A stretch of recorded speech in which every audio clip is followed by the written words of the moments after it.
दोस्तों, हरियाणा में जब विधानसभा हुआ था तो विधानसभा में भी बीजेपी के यहाँ पर जबरदस्त जीत हुई थी और दूसरी बार बीजेपी यहाँ सरकार में वापस हुई थी। अब हरियाणा विधानसभा चुनाव में तीसरी बार बीजेपी की जीत थी और 5 महीने बाद जब सत्तारूढ़ बीजेपी ने ही नगर निकाय का चुनाव की बात आई तो नगर निकाय चुनाव में भी बीजेपी ने शानदार जीत दर्ज की है। उसने 10 नगर निगमों में से 9 में मेयर का चुनाव जीत लिया है और पार्टी केवल मानेसर में जीत दर्ज नहीं कर पाई और यहाँ पर निर्दलीय उम्मीदवार हैं बाजी मारने में कामयाब रहे। गुरुग्राम, फरीदाबाद, अंबाला, हिसार, करनाल और रोहतक, पानीपत, सोनीपत और यमुनानगर में बीजेपी उम्मीदवारों ने कांग्रेस को हराकर शानदार जीत दर्ज की है। ये निकाय चुनाव की बात हम कर रहे हैं। अब हरियाणा चुनाव की जो वेबसाइट है उस वेबसाइट पर अगर आप देखेंगे तो रोहतक और सिरसा में जो मेयर चुनाव में बीजेपी ने विजय परचम लहराया, मतलब जीत दर्ज की। रोहतक में भी बीजेपी के उम्मीदवार राम अवतार वाल्मीकि 45,198 मतों के अंतर से जीते। राम अवतार को 1,02,669 वोट मिले, वहीं कांग्रेस के उम्मीदवार को 57,071 वोट ही मिले। रोहतक सीट पूर्व मुख्यमंत्री भूपेंद्र सिंह हुड्डा की गढ़ मानी जाती है और वहीं सिरसा में बीजेपी के कैंडिडेट शांति स्वरूप को 12,779 मतों से जीत मिली। अब इसके बाद अगर देखें तो हरियाणा के हिसार में मेयर पद के लिए जो चुनाव हुए, इसमें भी बीजेपी के उम्मीदवार थे प्रवीण पोपली। इन्होंने अपने प्रतिद्वंदी जो कांग्रेस के उम्मीदवार थे उनके खिलाफ बढ़त हासिल की और पोपली ने 64,456 वोटों के जो अंतर है उससे जीत दर्ज की। गुरुग्राम के मेयर की अगर बात करें तो गुरुग्राम चुनाव में बीजेपी उम्मीदवार राज रानी विजयी हुई। उन्होंने अपने प्रतिद्वंदी कांग्रेस उम्मीदवार सीमा पाहूजा को 1,79,485 वोटों के अंदर से हराया।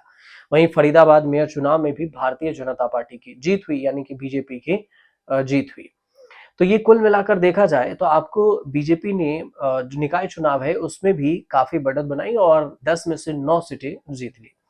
मानेसर की बात करें तो मानेसर नगर निगम में बीजेपी के मेयर उम्मीदवार को हार का सामना करना पड़ा। यहाँ पर निर्दलीय प्रत्याशी डॉक्टर इंद्रजीत यादव बीजेपी के सुंदर लाल को हराकर मेयर बन गए। आपको ये भी बता दें कि मानेसर नगर निगम में पहली बार चुनाव हो रहा है और इसमें निर्दलीय प्रत्याशी इंद्रजीत यादव ने चुनाव प्रचार के समय खुद को केंद्रीय राज्य मंत्री और गुरुग्राम से बीजेपी के जो सांसद हैं राव इंद्रजीत सिंह का करीबी बताया था और माना जाता रहा है कि इससे चुनाव में भी उन्हें काफी ज्यादा फायदा भी हुआ और इस वजह से वो जीत भी गई।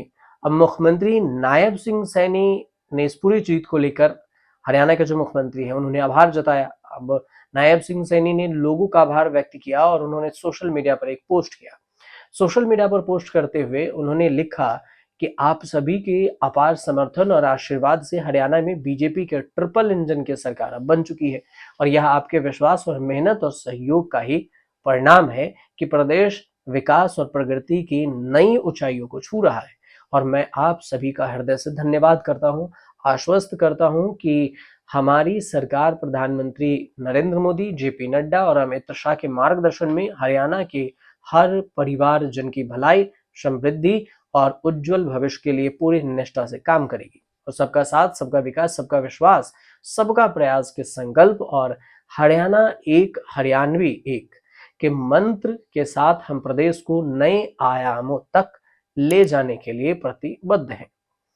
दूसरी ओर फरीदाबाद, हिसार, रोहतक, करनाल और यमुनानगर के साथ साथ गुरुग्राम और मानेसर में 2 मार्च को मतदान हुआ था और अंबाला, सोनीपत नगर निगम चुनाव में मेयर पद के लिए उपचुनाव उसी दिन हुए थे। पानीपत में 9 मार्च को मतदान हुआ था और इसके साथ 21 नगर निगम समितियों के लिए भी मतदान हुआ था। इसमें से देखें तो मेयर चुनाव में बीजेपी ने बम्पर जीत हासिल की है, 10 में से 9 सीटें जीत ली है। आपको अगर ये जानकारी छोटी सी अच्छी लगे तो हमारे चैनल को सब्सक्राइब जरूर कीजिएगा, शेयर कीजिएगा और कमेंट कीजिएगा।